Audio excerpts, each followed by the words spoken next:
मी जास्त दिवस नसणार आहे का बोलतोय असं? फडणीस आणि त्यांच्या आजूबाजूच्या कुत्र्यांनी ठरवलंय की माझा काटा काढायचा. खूप सारे थ्रेट येत आहेत, धमक्या येत आहेत. खरं बोललं की बुडाला आग लागते. प्रश्न हे सत्ताधाऱ्यांना विचारले जातात. एखादा भिकारचोट विरोधक चुकला तर त्याला बी आम्ही घोडा लावायचं काम केलंय.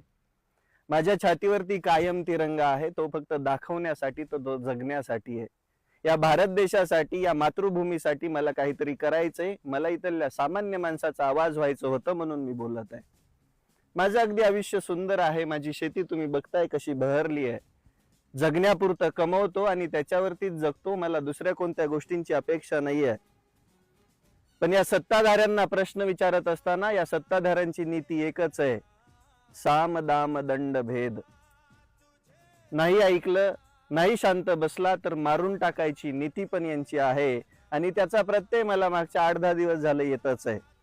असंख्य धमक्या, असंख्य मेसेजेस, असंख्य कॉल, आणि त्याच्यावरती एकच, तुझं आता काही खरं नाही.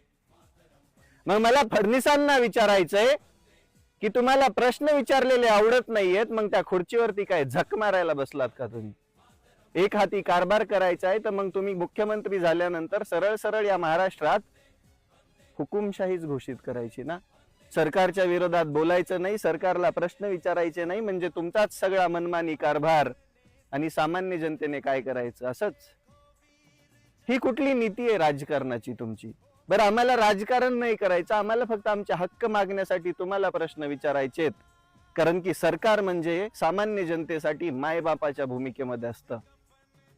कोणाला विचारणार, कोणाला सांगणार आमचं दुःख? अहो, तुम्ही सरळ सरळ शेतकऱ्याच्या तोंडाला पानं पुसायचं काम करता, तरी पण तुम्हाला प्रश्न विचारायचे नाहीत. तुमच्या आजूबाजूचे बगल बच्चे, तुमच्या जवळची माणसं, तुमचे कार्यकर्ते जो प्रश्न विचारतो तुम्हाला, जे तुमचे मूळव्याध चाटण्यामध्ये व्यस्त आहेत, ते आम्हाला जीवे मारण्याच्या धमक्या देणार. तुम्हाला 1000 वेळा पत्र लिहिलंय मी, त्याच्यावर एकदाही कारवाई झाली नाही, एकदाही त्याच्यावरती कोणती ऍक्शन घेण्यात आली नाही. ठीक आहे, क्रांती घडवायचीच असेल तर आम्ही आमचा जीव द्यायला तयार आहेत. तुम्ही आमचा जीव घ्या आणि आमचा आवाज बंद करा. तोपर्यंत आम्ही शांतता कधीच बसणार नाहीत. शेतकऱ्याची औलाद.